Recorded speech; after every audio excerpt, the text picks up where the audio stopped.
Welcome to my channel. Jawaharlal Nehru university पर नया vacancy निकल के आया है।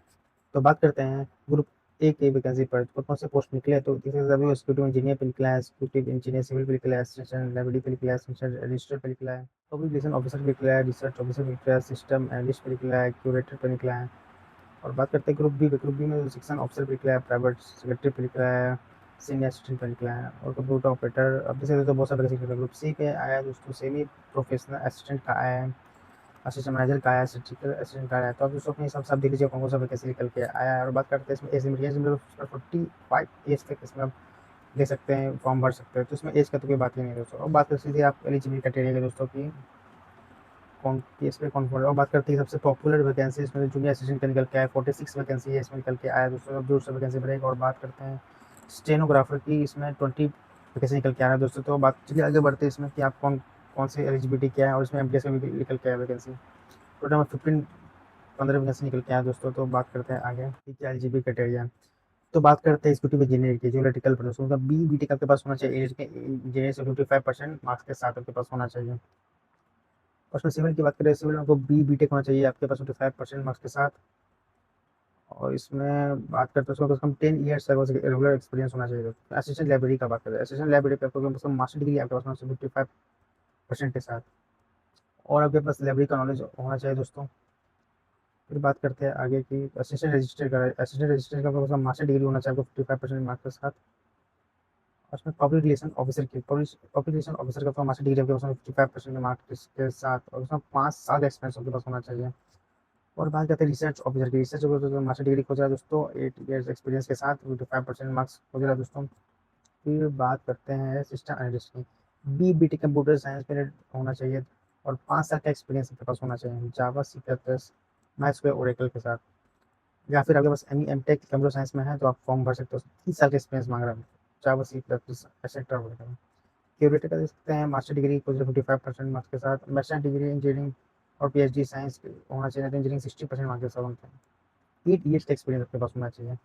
बात करते हैं सेक्शन ऑफिसर के, सेक्शन ऑफिसर में बैचलर डिग्री आपके पास होना चाहिए और 3 साल का एक्सपीरियंस में खोज रहा है। फिर बात करते हैं प्राइवेट सेक्रेटरी के, इसमें बैचलर डिग्री मांग रहा है और 3 साल का एक्सपीरियंस के साथ स्टेनोग्राफी। और इसमें टाइपिंग स्पीड आप देख लीजिएगा 35% 30 वर्ड पर मिनट हिंदी में मांग रहा है। और ये बस कंप्यूटर नॉलेज होना चाहिए।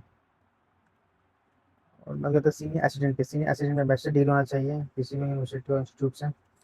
और 3 साल का एक्सपीरियंस होना चाहिए आपके पास। ठीक है दोस्तों। पर्सनल असिस्टेंट में बैचलर डिग्री आपके पास होना चाहिए।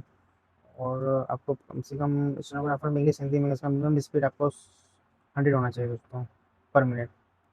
और 3 साल का एक्सपीरियंस होना चाहिए स्टेनोग्राफर में।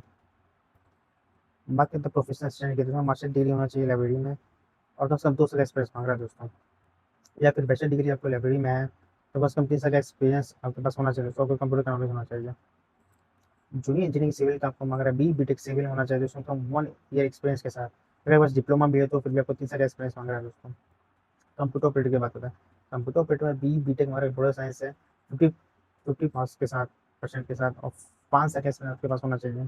फिर बात करते हैं कुछ पॉपुलर, हाँ स्टैटिकल असिस्टेंट का, स्टैटिकल असिस्टेंट में आपको बैचलर डिग्री होना चाहिए बस।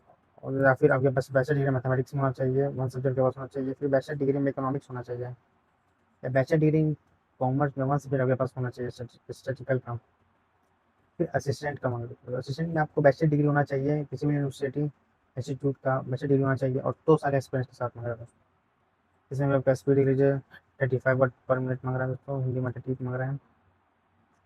स्टेनोग्राफर का, स्टेनोग्राफर में आपको बैचलर डिग्री होना चाहिए आपके पास, वर्ड स्पीड लीजिए इतना मांग रहा है आपको, हिंदी इंग्लिश में होना चाहिए।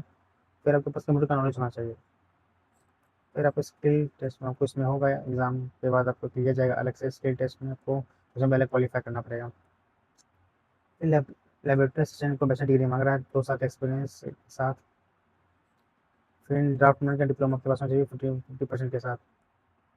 फिर बात करते हैं जूनियर असिस्टेंट की, इसमें बैचलर डिग्री मांग रहा है आपको प्रोफेंसी कंप्यूटर ऑपरेशन के साथ। फिर कुक का दिक्कत का 10th पास और आईटी होना चाहिए और उसमें 3 साल का एक्सपीरियंस होगा तो दुकान में कैसे बढ़ सकते हैं। फिर बात करते हैं एमटीएस के, एमटीएस में बस 10th पास होने से हमारा दोस्तों उसके लिए फॉर्म जरूर भरिएगा।